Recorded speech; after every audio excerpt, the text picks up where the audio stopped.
Well, no shit. What have we got here? A fucking comedian, private joker. I admire your honesty. Hell, I like you. You can come over to my house and fuck my sister. Takeoff. Roger. Huh? LA departure frequency 123.9er. Roger. Huh? Request vector. Over. What? Flight 209er clear for vector 324. We have clearance, Clarence. Roger, Roger. What's our vector, Victor? Howard radio clearance, over. That's Clarence, over. Over. Roger. Huh?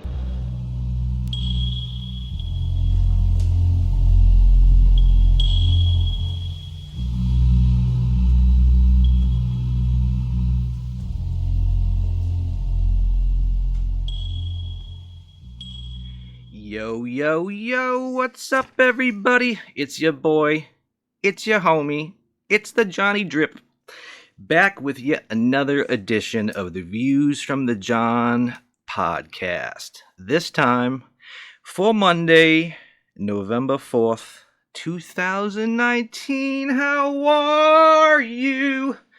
Welcome.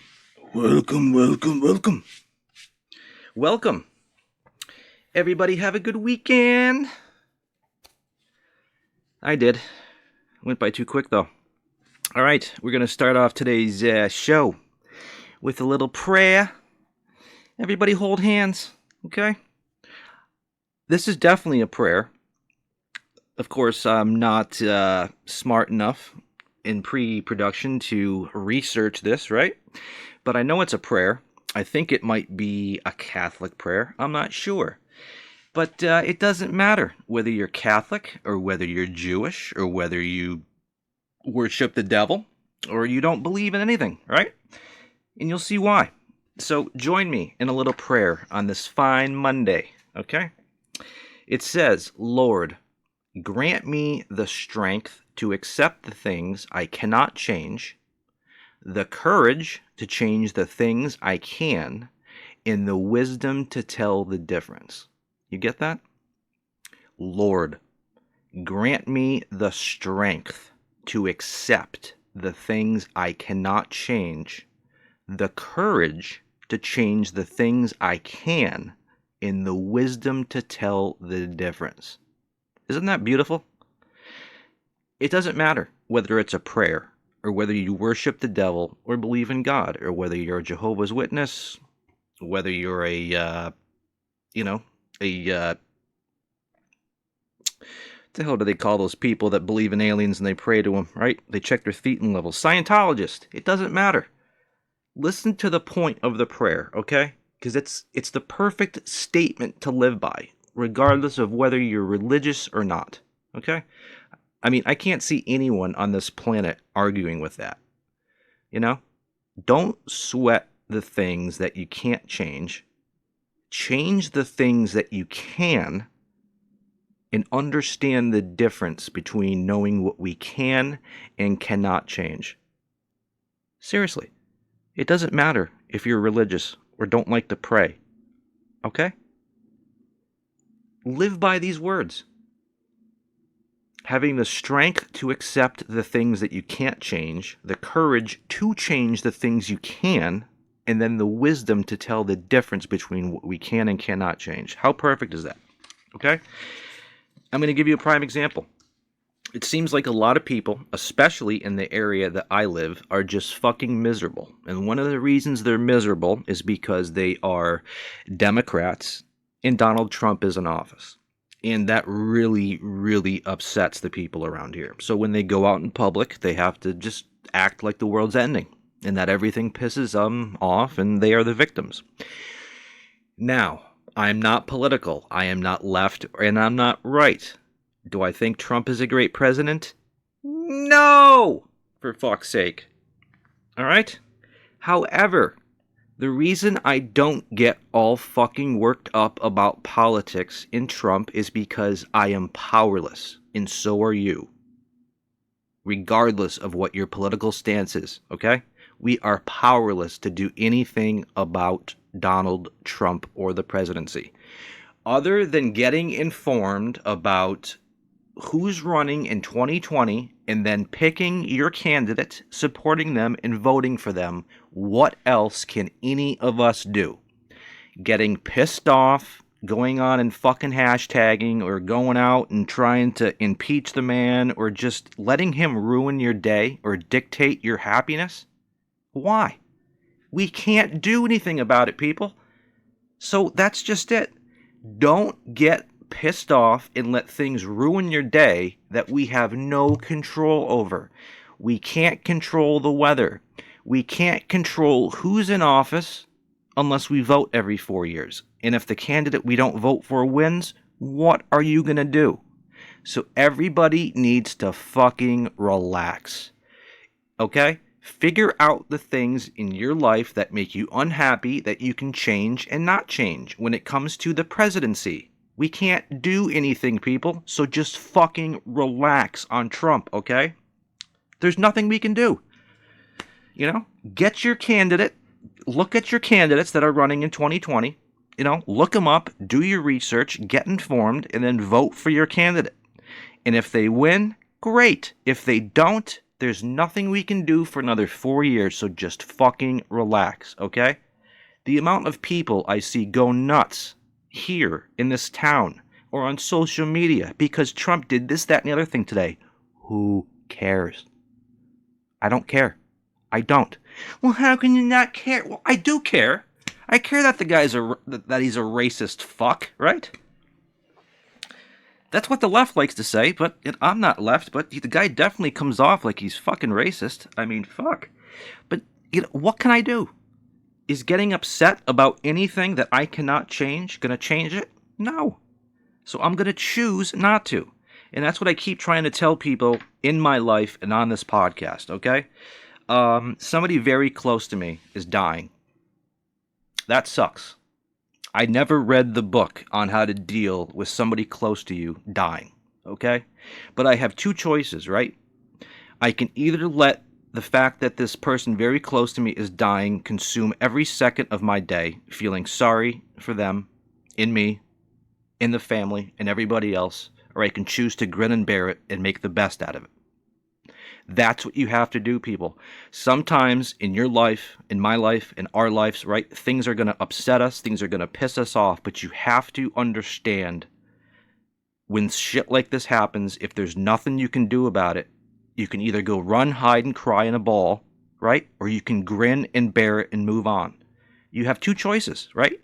Anytime we're hit with any kind of adversity, you have two different roads to go down. You can run, hide, be depressed, cry, get upset, get angry, cause fights, whatever. When the fuck has any of those emotions ever helped anybody? I'm not saying that because this person's dying, I'm out being happy, but I'm trying to be. What other choice do I have, okay? Anytime life throws you a curveball, you got two choices. Fucking grin and bear it and deal with it, or just don't.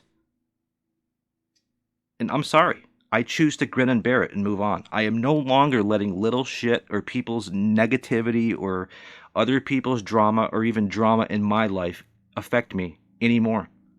No longer. I let it affect me for too long, and it's just never going to happen again. It's a useless emotion. So just understand that prayer, okay? You don't have to pray. You don't have to be religious. Just live by the words in the prayer. Don't sweat the things that you cannot change. If there's things that you are unhappy about that you can change, like your job or your living situation or whatever, then fucking change it, okay? And all we can do is ask God, whoever the God is that you pray to, for the knowledge to understand the difference between the things we can change and can't. But I don't even know if you have to pray to God. You want to know what you can and can't change? Just email me, right? Email your boy Jonny Drip all over social media. Not me, but the production company that runs this podcast, right? My production company, Reality Drip. We're all over social media. You need help distinguishing between what you can't change in your life and what you can? Email me. I'll help you out. We can't change what Trump does today, people. We can't, other than you casting your vote in November of 2020. What can you do? Seriously. Anything that you see on the news tonight that's horrible, why watch it? What are you going to do? People watch the nightly news every night, and every single news story on there is half bullshit, it's half bullshit with a little sprinkle of, let's make it sound even worse than it is, because, bad news sells, and the worse we can make it, the better it'll sell. And there's literally nothing on the nightly news that you can do anything about. It's death, tragedy, famine, fucking everything horrible about the world. There's equally good stories that happen too, but nobody wants to turn on the nightly news and see good stories, right? Everybody wants them to be as fucked up as possible. Why? Why, as human beings, are we so addicted to drama and death and just bad shit? I don't get it. I've loved and I've hated. And love is such a better feeling emotion to me. It's so much easier to love than it is to hate. So I have chosen in my life, no matter what fucking this life throws at me, good or bad, I'm going to love it. I'm going to embrace it. I'm going to embrace the suck even when it starts to suck. Because what choice do you have? Seriously, you have two choices. Anytime life throws you a fucking curveball, or you get upset about something or anything, think about it. Getting upset, crying, getting depressed, it's not going to fix it. It's easier to be happy than it is to be sad, okay? So just relax. Don't sweat the petty shit, okay? And that's another thing, man. That's another quote I like to live by. And that's, be yourself. Be who you are and stay true to yourself. Because the people who care about the way you look, about the way you act, and they question it, they don't matter. And the people who matter don't give a shit. They accept you and they love you for who you are. So dress as you've always dressed, act as you've always acted, and the people that love you and care about you will never question it. The people that question what you wear, how you act, and all that shit, and they'll give you bullshit about this, that, and the other thing, they don't matter. Be yourself, because the people who love you will love you for who you are, and the people that question it don't belong in your life, okay? Another good thing to live by. So listen to this. I live in a very, very far left community. It's either far left or it's, bleeding heart liberals, right? And I think that's partly what makes this area so crazy. I am not right. I am not a Trump supporter. But I am not left and I am not liberal. Politics drive me crazy. And they drive everyone around here crazy to the point that they literally act crazy. So I'm thinking that it's not necessarily the country or this area that's nuts. It's just, I think if I were to go move somewhere in the country where they might have voted for Trump, or they don't care as much, I think it might be a lot more relaxed. It's just in this area, with somebody like Trump in office, people are just out of their fucking minds, even in public. And I think it's all based on that. I really do. There is something about Trump getting into office in 2016 that has just given people a license to just lose their minds. And I'm thinking that it's not necessarily people in general that have lost their minds. It's the bleeding heart liberals and the far left that literally get angry day in and day out over what they hear Trump is doing on a daily basis. And what is that going to solve, people? I hear all sorts of shit about what he does every day, but I don't get fired up. I don't. Because what can we do about it? Nothing. So just ignore the fucking guy, okay? That's all I can tell you. But I tell you, there are support groups in this area and all around the country for literally everything now. Okay? There's a support group out there if you didn't get the right color for your, new car, right? Everybody has a support group to support them for something. But you know what I've noticed? There are no support groups for men. Men have never had a support group. Why are there support groups for every brand and type, shape, color, creed of people? But there's no support groups for men. Why? I feel as though men are now becoming the minority, right? It was always men have all the power, men have all the control, blah, blah, blah. Now I feel like men are just, we're at the bottom of the totem pole now, right? Everyone's forgotten about men. Where's our support group? Everyone else has a support group, and I've been feeling emotionally violated lately, so let's go, right? I'm hated and discriminated against these days around here just because I'm a man. I've been violated in every possible aspect in the workplace, verbally, psychologically, mentally, even some physical altercations.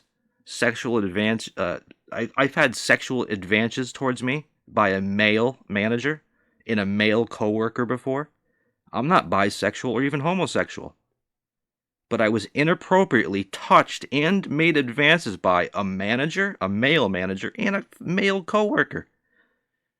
So where was my Me Too tweet, right? How many men didn't Me Too out there shit, I get it. I'm not trying to make light of the fact that, people are touched and abused and all that kind of shit. But people think men, don't need support groups, or that men aren't sexually abused, or that men aren't discriminated against, right? Because there's no support groups for men. Something happens to a man, it gets laughed at. Something happens to a woman, the fucking world stops turning, right? So where's the support groups for men? Because literally, and I'm not trying to make fun, I'm just trying to point something out. I have been abused physically, emotionally, sexually in the workplace. I've never talked about it. I've never tweeted about it. I don't need an emotional support group. Why? Is it because I'm more emotionally stable because I'm a man? Is that what you're assuming, sir? Shouldn't make assumptions. They make us all look like asses, right? So that's just it. I'm discriminated against in public for having a penis. It's not easy being a man anymore. Men need some support groups. I feel abused. I do. I feel abused. I feel useless. I feel unwanted, unneeded. I feel shunned by society now because I'm a man. Jesus. Maybe if I make sure not to identify as a sex, maybe I'll have an easier time, right? I'm not a man. I'm not a woman. I'm just me, right? I choose not to identify as a man or a woman. So you don't know what I am. That way you can't discriminate against me, right? Maybe that's it. Maybe I need to start identifying as a toaster, right? Or as a refrigerator. That way I can't be discriminated against for being a man or a woman, right? I can be neither. That way it just takes all your ammunition away, right? I mean, shit. Women won't hate me because they can't tell, right, if I'm a man or a woman. Gay men won't hit on me because they can't tell if I'm a man or a woman. I'll even paint my skin blue. It'll be perfect, right? Then that way I can't be judged for being a man or a woman or my skin color. I'll be a completely asexual blue person. I'll be a fucking smurf, right? They don't have sexual organs, right? That's it. I think I figured it out. I'll just identify as gender neutral. I'll dress 100% asexual, and I'll paint myself blue. This way, I can't be judged. I'll just be hated for being blue, right? Listen up, you fucking blueberry muffin. We don't take kindly to your kind round here. Now get lost, Bluey. We don't like blue people round here. It's always something, right? It's just human nature to, what if there was a new race of being that came along and his skin was blue? Would we just hate him? Would we think it would be a good idea to bring them over as slaves like we did with the African American people? Speaking of that, that is the most deplorable thing I think in world history. I have to say that. I have to say that as I've gotten older and my eyes get more and more wide open, I literally have what's known as white guilt. Even though I was raised and born in the Northeast United States, where it's nowhere near as racist as down south. Sorry, I've lived there and I've lived up north. Racism is a lot louder in the southern states than it is up here in the northern states, okay? It's like you guys are still fighting the Civil War. Give it up. Give up your Confederacy.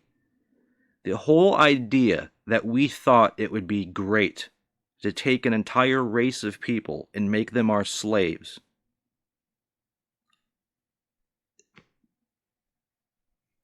I can't wrap my head around. I can't even come close to wrapping my head around how anyone ever thought that was a good idea. Or why we had to then segregate them after. Honest to God, it is so fucking appalling to me. And I literally have white guilt, even though I had nothing ever to do with segregation, racism, or slavery. None of my family lineage or history can be traced back to any of it. No part of my family, or stretching back to, the dawn of man, has ever had anything to do with racism, slavery, or any of that shit. But I feel guilty. I feel guilty by association because my skin is light-colored and I'm a white man living in America. I feel fucking guilty. I feel fucking horrible. And I'm actually pissed off. This is supposed to be a comedy, but when I talk about this shit, I get pissed off. I cannot wrap my head around anybody wanting to hate or disrespect somebody because their skin tone is slightly lighter than yours. Why? Why? I can't get it. I can't get it. I won't get it. And I've said it before. I don't care where I am. If I ever hear the N-word come out of any white person's mouth in my presence, you will get punched straight in the face. Even if you're a comedian, you will never hear me for the rest of my career doing stand-up or on this podcast use the N-word, whether I'm joking or not. It is the most hateful, despicable word ever uttered in human fucking history. Don't say it, never say it. I'm really passionate about this shit. Some of the greatest people on this planet and I've ever known are African American and have dark skin, okay? So to you to be a racist fuck against anybody, don't do it. Don't judge anybody, bro. You don't know what anyone's been through. Never. See, this is going to piss me off. Take a deep breath, Johnny. All right, just seriously. If you're a racist, bigot, idiot, never come anywhere near me. Don't come to any of my shows. And when I tour down south, you folks better be prepared. Okay? Because let's keep the fucking Confederate flag alive. Yeah, that's a great idea. You better not take down my picture of Benjamin, or whoever that fucking KKK leader was. That's part of our... No, it's part of fucking disgusting human history, sir. Nobody should be allowed to have a fucking Confederate flag. Well, that's part of my family's history. Yeah, it's a deplorable part of your fucking family's history, sir. For fuck's sake. Seriously, man, it's a good thing I was not alive in the fucking slavery days, or even in the days of segregation. Because I would have been locked up. I would have been called a black person lover, for the lack of a better word, whatever. But honest to fucking God, man, that shit pisses me off. It is the most ungodly, horrible fucking thing in the history of this world, okay? That we thought it would be a great idea to enslave an entire race of fucking people because their skin color was different. Are you fucking kidding me? So just think about that for a minute, okay? I don't have white privilege. Duh. Fuck that, dude. Honest to fucking God. Don't discriminate against people, huh? Just because somebody might be a man or a woman, or they look differently to you based on how they dress, how they wear their hair, what the skin color... What the fuck difference does that make? When has the way somebody looked, or their gender, or their skin color, or their clothing, when has that ever been the judgment of somebody's character? It's what's inside, people, right? So why do we continue to why do we continue to discriminate against people? I don't get it. It's like literally, okay? I have a Blu-ray here, right in my hand, right? The Blu-ray is for a movie called End of Watch, from the writer of Training Day, Jake Gyllenhaal, right, and Michael Pena. End of Watch. This is one of the greatest movies I've ever seen. It's fucking tragic as fuck. But for somebody like me that wanted to be a police officer and just never quite did it, it's brutally good, right? But let's say I knew nothing about this movie. I never saw the trailer. I never read the back of it, and I'm just, going through Blockbuster. Remember Blockbuster? Before you could ever, anyone remember that? It used to be you had to drive to a store, sir, to rent a movie. Now you can just do it right through your remote, right? But anyways, judging anybody on their appearance, whether it's their skin color, the way they're dressed, the length of their hair, it's like looking at this movie on a shelf and saying, I hate that movie because I don't like the way the cover looks. Imagine that. Imagine if I was in a store right now and I had never seen End of Watch, I had never heard about it, nothing, and I just looked at the cover like I'm looking at right now and said, I don't like the way that looks. They suck. That's exactly what we do, people. We look at somebody else in public, we immediately size them up in 2 seconds without knowing a fucking thing about them or how hard their life has been or anything. Don't do it. Do you want anybody judging you, sir? Based on what color boots you have on or, Fuck. Give people a break, huh? Alright. Now that rant's over. Support groups for men. You want proof? I'll give you some proof. Right? I was discriminated against for being a man. True story. The Tristan story, I call it. Tristan. What is Tristan? Tristan was a short-lived 4-star restaurant in Charleston, South Carolina. And when the restaurant was opening, they were hiring, right? They were hiring the whole staff. They already had a couple managers hired, but they were hiring for the rest of the entire restaurant. So, at the time, when I was living in Charleston, South Carolina, I was working in the food and beverage industry. I was a bartender, bar manager. So this new 4-star restaurant's opening up, and they're hiring a bar manager and a front of house manager. So I go down and I fill out an application to either be a bar manager or the front of the house. And to make a long story short, the position for the bar manager came down to me and a lady, and the lady was hired. The lady was hired by a manager that was probably about my age. At the time, I was in my, mid-20s? I don't know. I was probably 26 at the time. I would say this manager was maybe 31, 32, and then the girl that I was competing against was probably 21, 22. Now, there's no doubt this lady was gorgeous, and me, I'm not much to look at. Although in my mid-20s, I wasn't that bad, all right? So, anyways, make a long story short, who was hired? Me, with the experience, or her with none? And ding, ding, ding, you got it.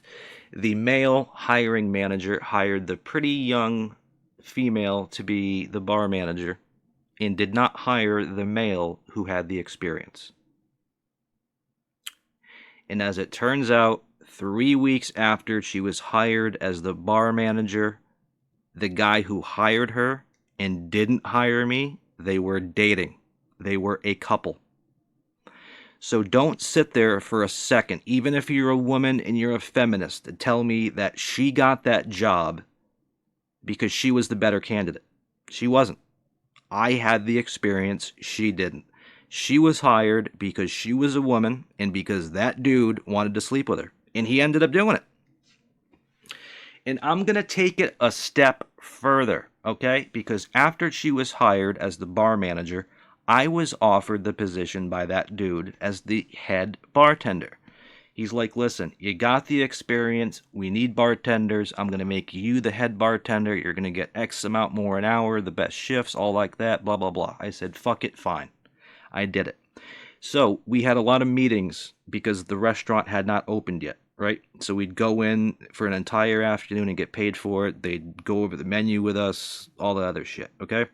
And when it was time for the new bar manager to get up and speak about bar operations, this is what she did, and I shit you the fuck not, okay? Here we go. You ever heard of a liqueur? It's called cognac. Do you know how it's spelt? Well, basically, she went on to embarrass herself and just show the entire restaurant. And this is a 4-star restaurant. I'm talking like super high-end, $100 a plate dinners. You know, 2 people with a bottle of wine, you're going to walk out of there with an $800 bill if you're heavy drinkers. But just, that's the kind of level we're talking about here. This isn't some friggin' hole-in-the-wall bar or pub. This was like a legit, crazy, you know, big city fucking restaurant, right? So, when she went to say the word cognac, do you think she said cognac? Or do you think she sounded it out like a 5-year-old would? You got it. She called cognac cognac. Cognac. That's how it's spelled.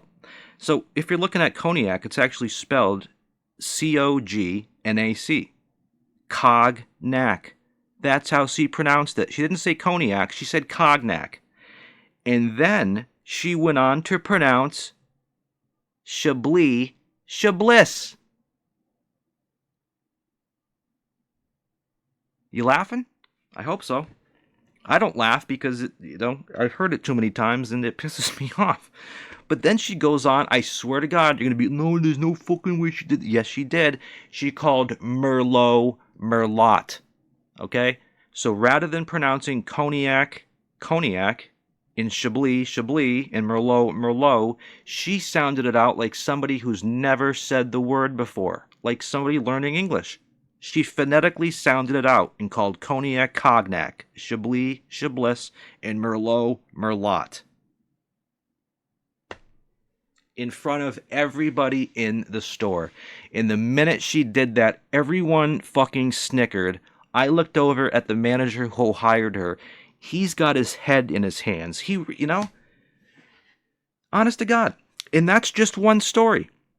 I'm going to continue here because for the rest of the time I spent in Charleston, and the time I've spent in Boston, and the time I've spent in Western Massachusetts, there's been other bartending positions that I have not gotten.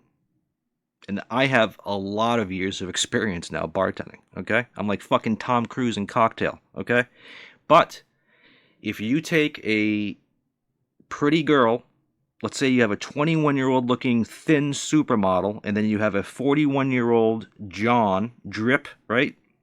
And you got the woman with no experience, and then you got the Drip, right, with 16 years experience. The bar owner, 99 times out of 100, is going to hire the woman without experience. Why? Because, let's face it, right?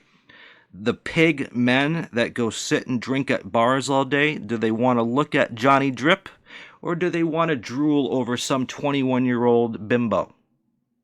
Sorry. That's how it works. And it's pissed me off. Because women and other groups like to pull that card all the time. How when something doesn't go their way, they blame it on this, that, and the other thing. Well, who do I blame? Okay?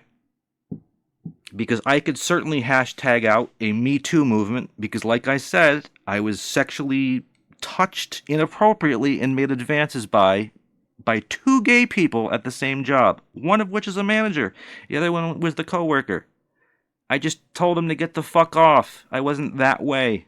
Okay? Did I need to tweet it out? Me too? No! I could have. You know? Look how many jobs I've been turned down for as a bartender. Because the person hiring or that runs the bar just has the logic that dudes at a bar want to look at a female bartender as opposed to a man. It's happened. I get discriminated against. Men get discriminated against too. Men get raped. Men don't get hired because they're men, okay? And it's getting worse. I literally live across the street from 2 women who legitimately just hate men because that's how they are. And I don't understand it. I don't understand how you can just hate an entire group of people because we have penises. or how we can hate an entire group of people because their skin is a different shade than ours. And these people across the street, they think they're so fucking progressive, right? They're saving the fucking earth, they're saving the whales driving hybrids, but yet they're spitting out hate speech about how much they fucking hate men. Sorry. You're not winning any awards with me, people. Okay? And what's the whole point of this rant, bitch, whatever the fuck you want to call it, right? The whole point is that no matter who you are, we are all discriminated against at some point for one reason or another. It's all in how you look at it and how you deal with it, which goes back to how I started off this podcast. Once again, right? Everything I just talked about, let's go back to the beginning. Lord, grant me that strength to accept the things I cannot change, the courage to change the things I can, and the wisdom to tell the difference. Okay? So no matter how bad your life gets or how much you think you're fucking discriminated against, it happens to everybody. Everybody has got bad days. Everybody gets discriminated against. Everybody's fucked up. Everyone's opinion is like an asshole, right? They all stink, right? Everyone's breath when they wake up is foul as fuck, right? I don't care who you are. Okay? So that's just it. Understand that no matter how life gets, there's always somebody out there that has it worst. When you feel like you're discriminated against, understand that you're not alone. This shit happens. That's just the world in which we live in. But it doesn't have to be. Okay? Because like I keep saying, I think anyone in this world that chooses to hate has never experienced love. Because I've experienced hate and I've experienced love. And I don't think anybody who's truly experienced love and has experienced hate would choose hate over love. Love just feels so much better. Love is like an orgasm. You ever had an orgasm? Feels great. Love is an orgasm, and hate is like getting drilled at the fucking dentist. So why would you pick the dentist over an orgasm?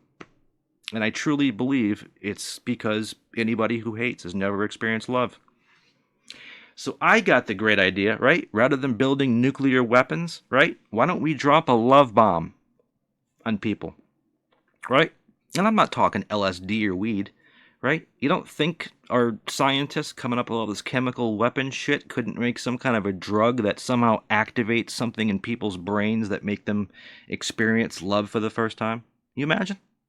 You imagine a bunch of angry people in the desert with weapons and shit, and we just drop like a smoke bomb on them, but it's not really a bomb. It's just some kind of chemical that makes them experience love for the first time in their heads.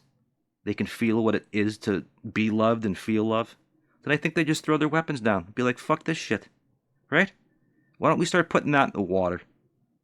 We can't do that. Right. Am I sounding too hippie-ish for you, sir? Did I just come out of Woodstock? No. I'm just wide awake. And I see this world for what it is. And everything that makes it so crazy and so stupid is easily fixable. And it all starts with every one of us. Perception is... reality is perception. The world is as crazy as you want to make it out to be. So, if you're looking for the president or Trump, or you think that the world's going to get better when Trump gets dejected, or maybe somebody gets voted in besides him, if you think your life's going to get better, it's not. Okay? You think your life's going to get better if you hit $1 million? It might. But that's the thing.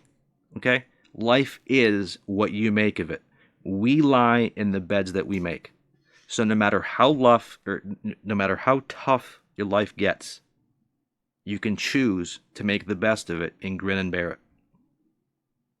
You can choose to treat people with respect and not don't give it back to you. That's just it. If everyone in this country or in this world tomorrow just woke up with a different attitude, everything would be better. The president is not going to solve your problems, sir or ma'am. Okay? Money is not going to solve your problems, even though it might seem like it does, right? It's all attitude. It's all how you perceive the world. If you want to perceive the world as shit, it's going to be shit. Right? You want to lay around feeling sorry for yourself and all depressed, then that's how it's going to be. The day that you decide to wake up, maybe it was this morning or tomorrow morning, the day that you decide to wake up one morning and say, I am not going to live in fear anymore. I'm not going to live in misery anymore. I'm going to choose to be happy. I'm going to choose to be positive. Everything will change for you. It's a mindset. I even posted this on social media the other day, my own social media. All right? Very simply, I said, does your life suck? Change it. It's a mindset. Put yourself in a different mindset, and the entire world is going to look different to you, even though nothing has changed. And how do you do that? You do that by accepting the things that we can change and the things we can't, and just choosing to relax and be happy. We get one life to live on this planet, folks. In the next second, my life could end or yours could.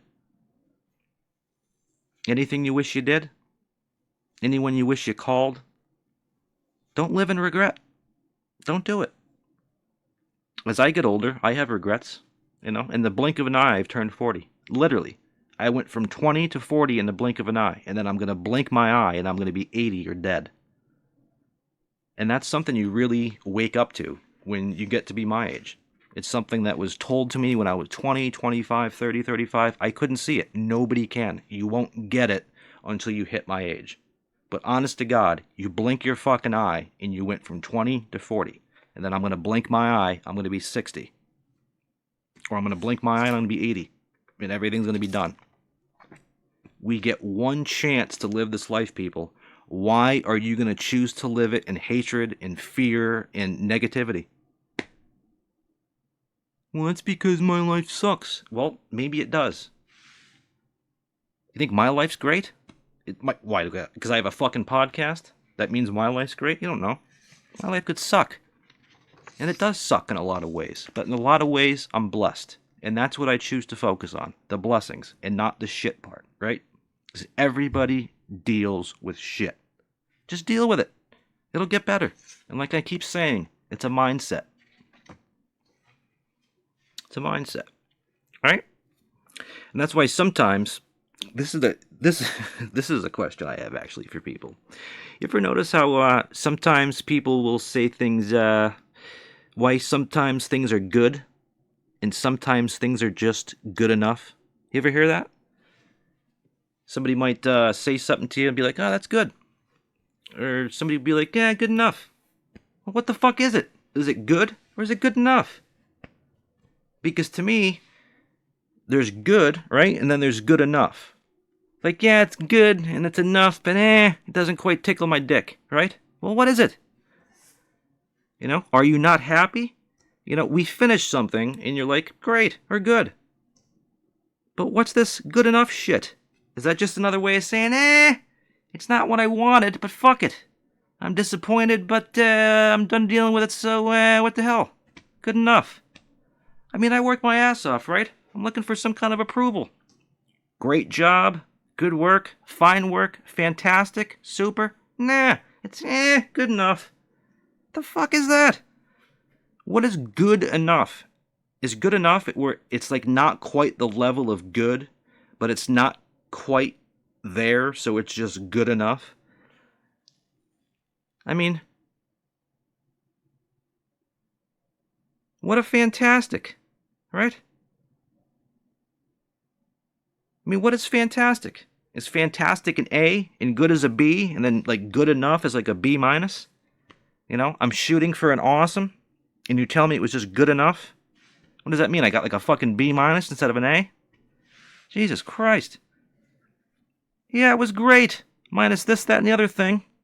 So it's just quite good enough. Not all the way good, just good enough. Like right on the edge of acceptable and it's fucked up, It's almost like the word fine. Or all right? How you doing today? I'm all right. Just all right? Yeah! Fucking Christ! Everything is all right. If everything is right, isn't it good? Or how are you? I'm fine. What, you're just fine? Yes, I'm fucking fine. When is fine a bad thing? If everything is all good or I'm fine, people are like, oh, you're just good or you're just fine. Yes, if everything's good and fine, isn't that good enough? You know? Well, there you go. I just say it's good enough, right? I don't know. Yeah, I don't know. All right, and we're back through the magic of the stop-start button. I went away, and I came back. So what were we talking about? How are you doing today, sir? I'm fine. Well, what's wrong? Nothing's wrong. Did the definition of fine change? Doesn't fine and good fall into the category of everything is good? It's like, how are you? I'm okay. Oh, you're just okay? Yes! The fuck do you want me to say? I'm doing fucking fantastic. I'm superb. Never better, right? And then if I say that, you'll be like, wow, you're fantastic, huh? What's going on? Well, Christ, I can't win with you fucking people. If I'm alright or I'm fine, you say, well, what's wrong? If I say I'm fucking super, you're like, well, yeah, what's so super? Holy shit, people, right? Why do I have to further explain myself? Or if I say I'm phenomenal, I have to explain why I'm so phenomenal, right? So I've learned. If somebody asks you how you're doing, you just say, good, thanks. How the fuck are you doing, right? Flip it on them.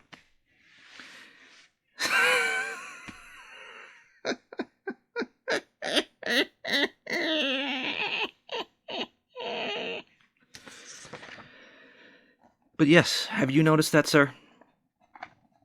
You say you're great, you're superb, and they want to know why you're so fucking great. But then if you say I'm fine or I'm just okay, they're like, well, what's wrong?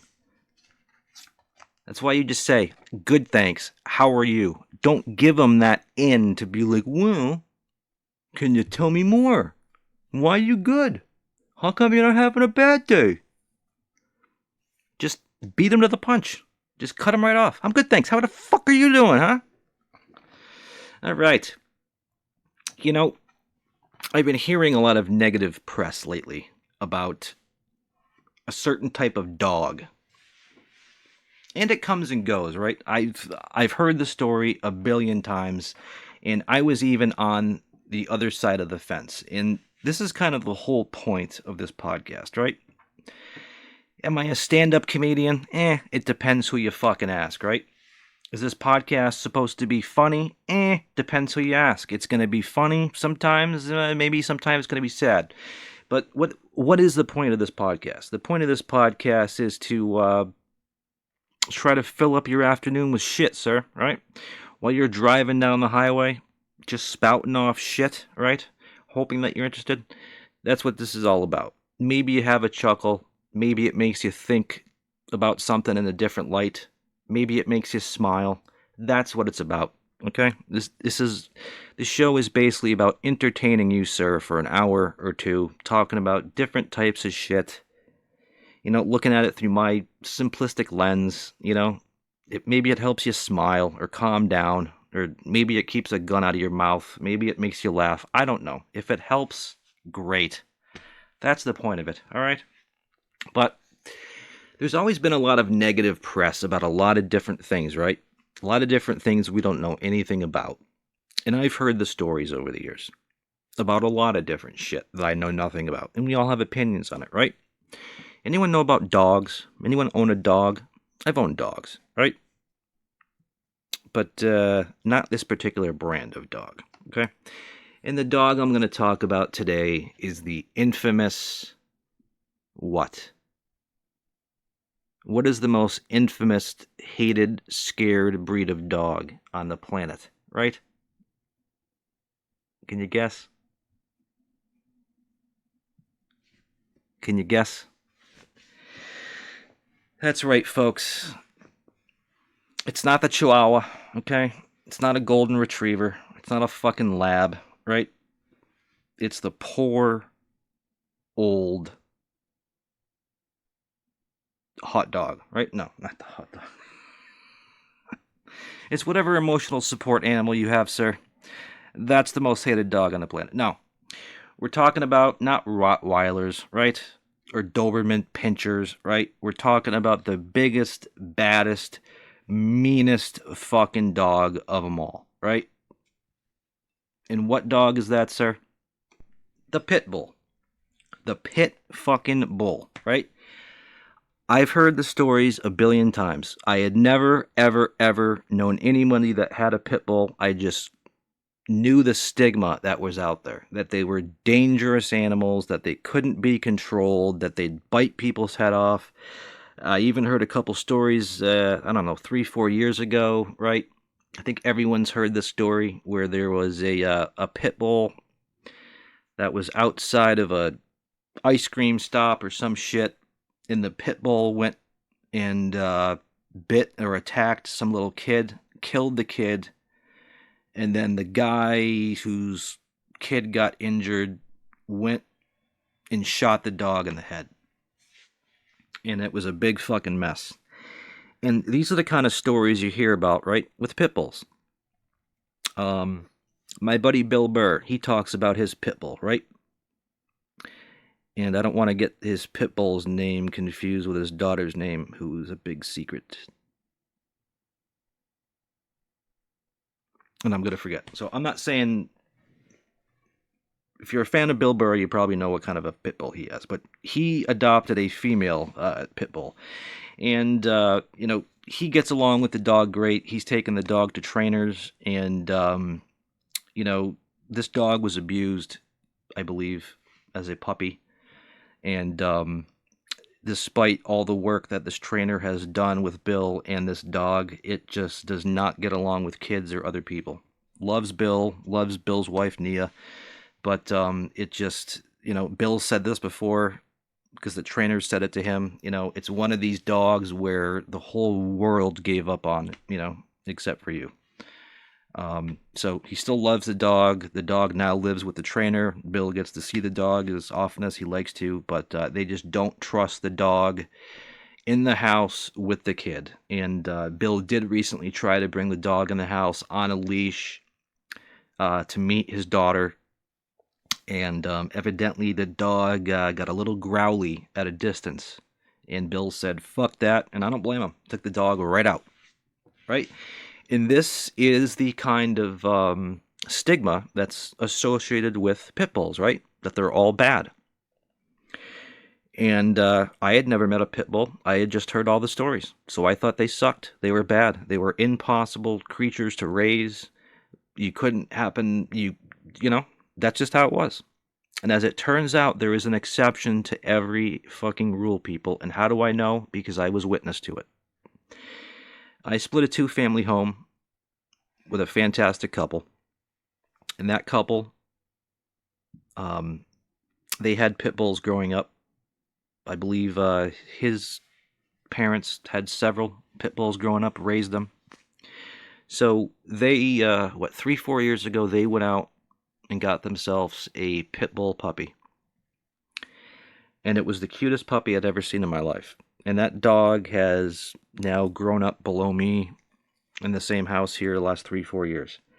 And I can tell you, it is hands down the most loving, funny, friendliest dog I have ever met in my life. Hands down. And it is 100% pit bull.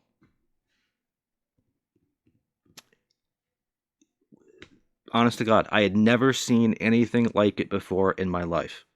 This dog acts so fucking loving and so chill that you would think it was a black lab or a combination between a lab and a golden retriever. That is how loving and chill this dog is. The dog is so protective of me, of its parents, and of course of his new brother. Has never been a problem around me, around guests, around his little brother, who's only a year old. So this dog is the exception to the rule, right? He is 100% pit bull, but he is the most loving, friendliest dog ever, right? If I could have the dog up here right now, it would literally come up on the couch with me, give me big sloppy kisses, then lay across my lap and just be a big baby. And you might say, well, why is that? Why is it that some people have out-of-control pit bulls, and then some people like the couple that lives below me, can have a pit bull that literally acts like it's the most loving dog you've ever met in your life. And you want to know the answer? Parenting. It's that simple. Parenting. They knew how to raise a dog. Even a tough breed like a pit bull that has a terrible stigma associated with it. Because they raised that dog the right way in a relaxed, positive, loving home, the dog is just the nicest dog you'll ever meet. God is my witness. You can call me fucking crazy if you want. I thought I was crazy. But literally the meanest, baddest, most shit-on dog on the planet is a dog that I would welcome open arms anytime into my house. The most loving, coolest dog you'll ever fucking meet.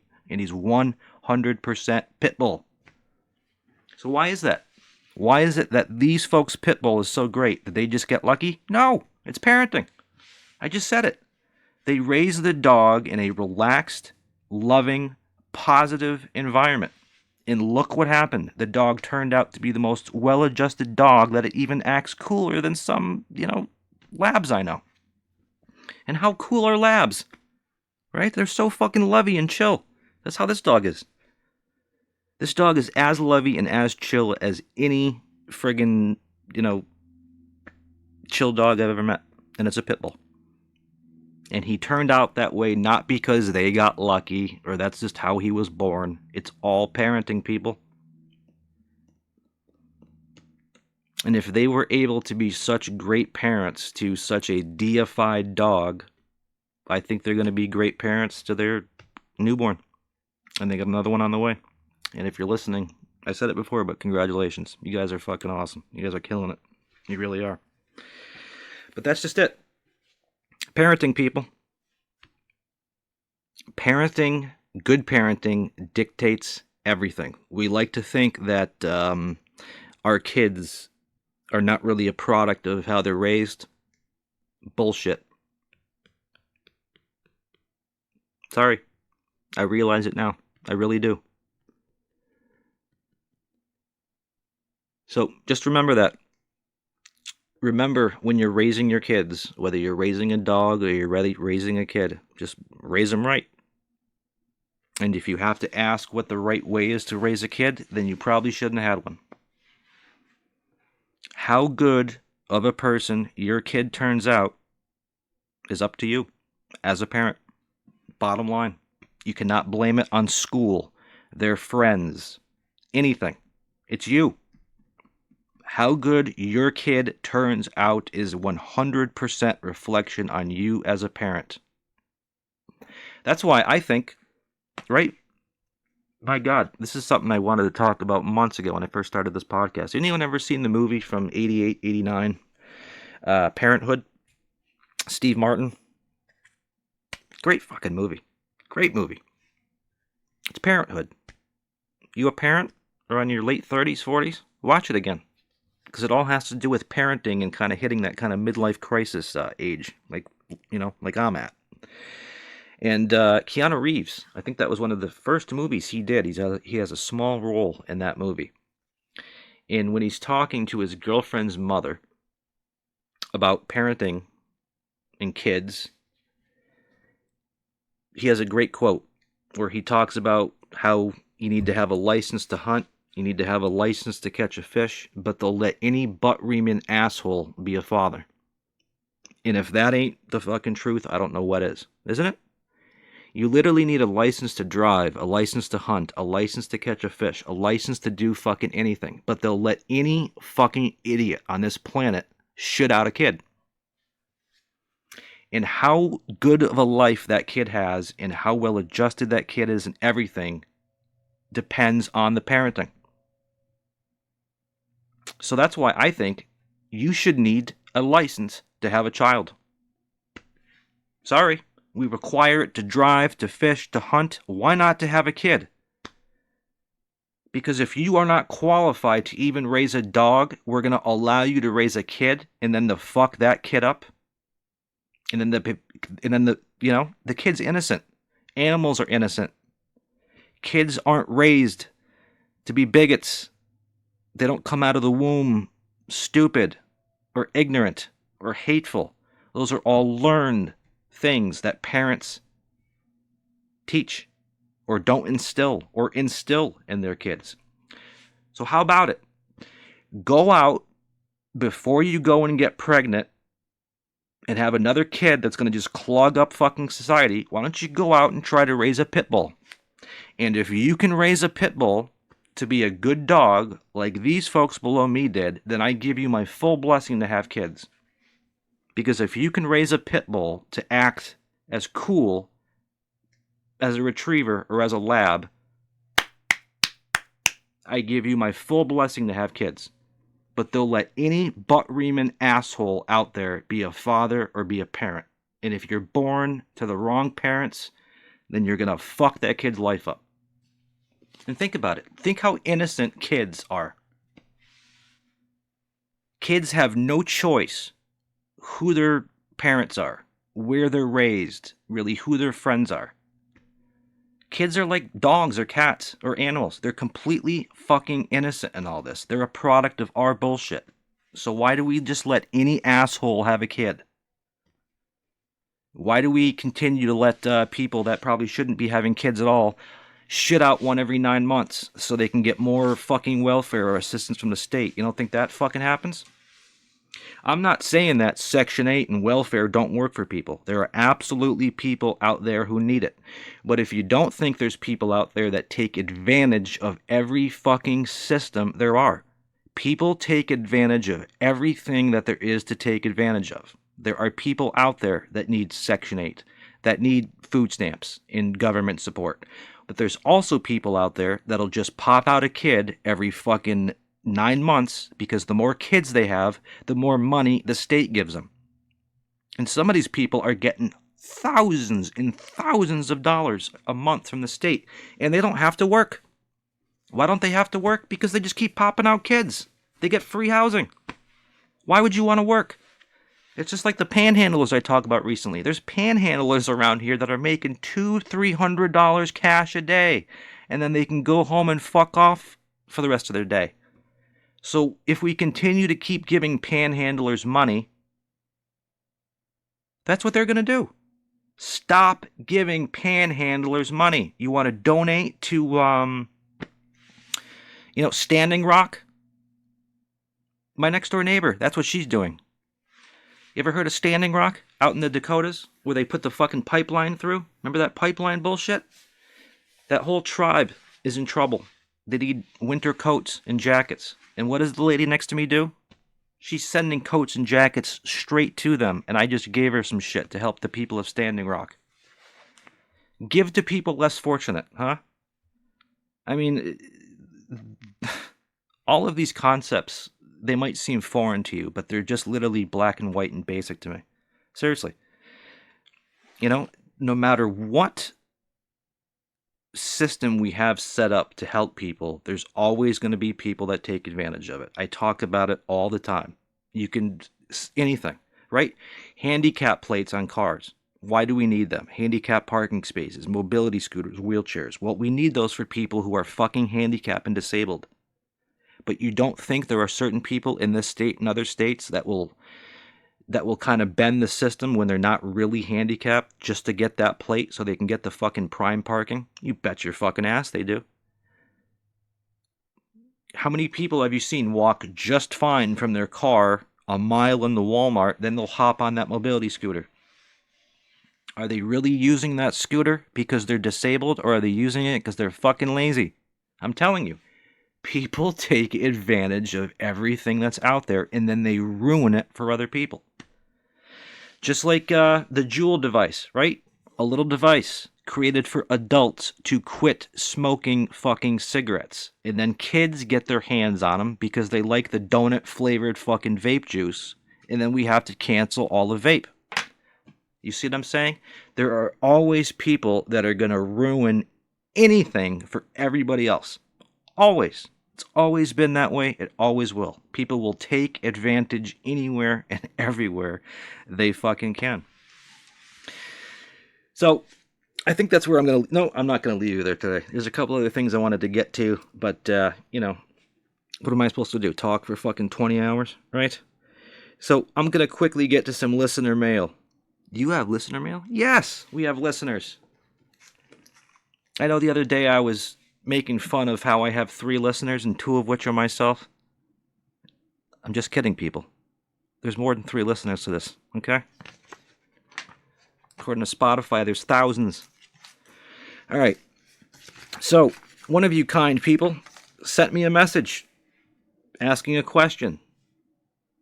And do so. Because you'll get your name on the radio or on the air or wherever you're fucking listening to this, right? There is no more radio. This is radio. This is the new radio. What is a podcast anyways, right? A podcast is just a fucking talk show, right, for the radio, even though we're not really on the radio. All right, so anyways, Peter P. He didn't give me his last name. He says, Peter P. What's your last name? Pumpkin Eater? Peter, Pumpkin Eater, had a wife, loved to beat her. Peter Pan? From Jacksonville, Florida. All right. Let's see. Peter from Jacksonville writes, hey, what's up, Jonny Drip? Love your show. Thank you, sir. Question. There are some who believe that the world is really flat. How would you convince them it's not flat? Let's see. That's a great question, sir. Can you believe that? There are seriously people living on this planet that think the world is flat. You ever seen a picture of Earth, sir? Taken from space? It looks pretty round to me. Well, how can that be? I don't understand, because if you look at the United States on a map, we should be like sideways. I don't get it. It's called gravity. So here's what I would do, okay? Because Peter asked me that, he told me, he's like, there are some people who believe the world is really flat. Yes, I agree with you, Peter. And Peter is asking me how I would convince them it's not flat. Well, let's see, what would I do to convince people the world's not flat? Well, why don't we take a cruise around the world? And if we don't go over a waterfall, I'd say the world isn't flat, right?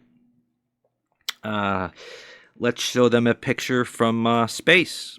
Show them that the world is round. I don't really know how you argue that. Fuck that. Let's take a trip up into space, right? God, I think, I don't know how many thousands of dollars is, but you can go to Russia, right? You can go to Russia, and the Russians will take you up in their fighter jet.